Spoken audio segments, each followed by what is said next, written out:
Today I want to talk about two different ways people ask for the things they need. Asking, do you want to, or could you? And why sometimes our kind way of asking for what we need goes in an opposite way than we might expect. Today on Discovering Differences.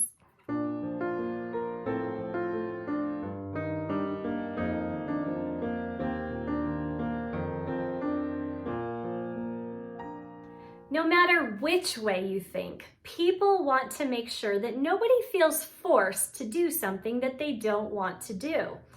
But depending on your way of thinking, the way and the reasons behind the way we ask are completely different and can be easily misperceived. In the B way of thinking, the most important thing is allowing people to be the way they want to be. Letting people be who they are and not trying to control or make someone do anything that doesn't fit with who they are. This is the big reason behind asking, do you want to do this? In this way of asking, it just is kind of like a little bit of a hint, letting people know what you want, but then it allows people the agency and freedom to do things if they want to be that way, if they want to be helpful, if they want to help in the way that would be helpful to you. B-thinkers would never expect someone to just do it because they asked them to. It's always up to them, and they make sure that people know their needs. Sometimes they'll say, I want this or I want that, not expecting anybody to do something about it, again, unless it's the way they want to be. And in that way, it's important that they let people know their needs and let people know what they want so that people have that option to be helpful, to be kind, to be however they want to be. The only reason they might ask more directly is with a will you. And will you do this, again, is still just a question asking if it's something that they want to do.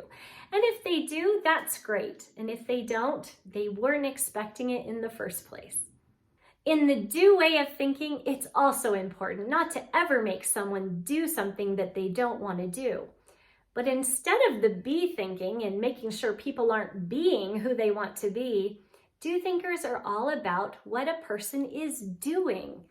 They assume, like be thinkers, that everybody thinks like them and that people are focused on trying to get a result or something accomplished. So do thinkers will try to do everything they can possibly do on their own just so that they're not making anybody do something that they don't have to do. The only time they would ever ask for help is if they really need something that they can't do by themselves.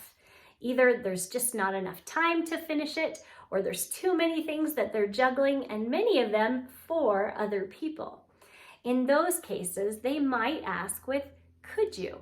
And they really mean it as a could you. They don't know if it will fit into your schedule, your time, and with everything that you're trying to accomplish at the same time. They ask, could you, hoping that if it would work for you, that would mean so much to them. And they're always willing to do something back in return because they know how much it means to them. These different ways of thinking often get misperceived. If you're a B thinker and you put your wants out there saying, I would like this and I would like that, to a do thinker, it can sound like you're just complaining and just saying all the things you want, but you're not willing to do anything to get it. Also, if a B thinker says, hey, do you want to go to the store? Often do thinkers take that quite literally. Do I want to go to the store? Well, actually, I may not want to go to the store, and I may not even realize that you're asking a favor of me for me to go to the store for you. In my way of thinking, or in the do way of thinking, I used to believe that they were just saying things like that, asking for my preference, and not really asking for help at all.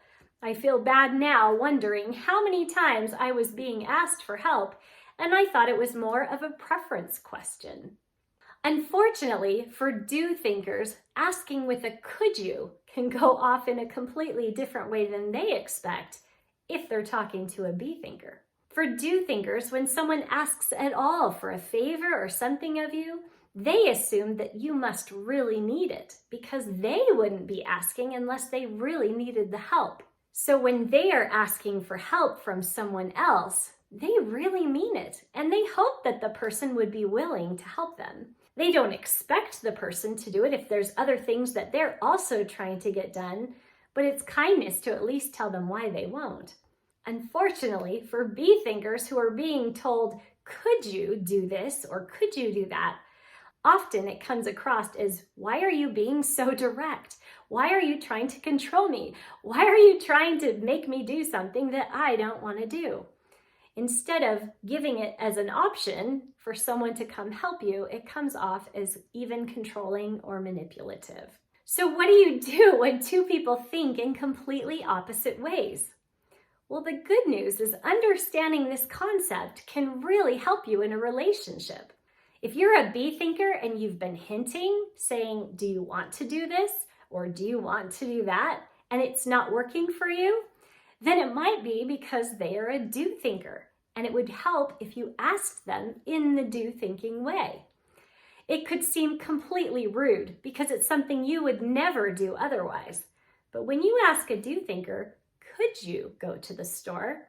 Then you might get a completely opposite reaction.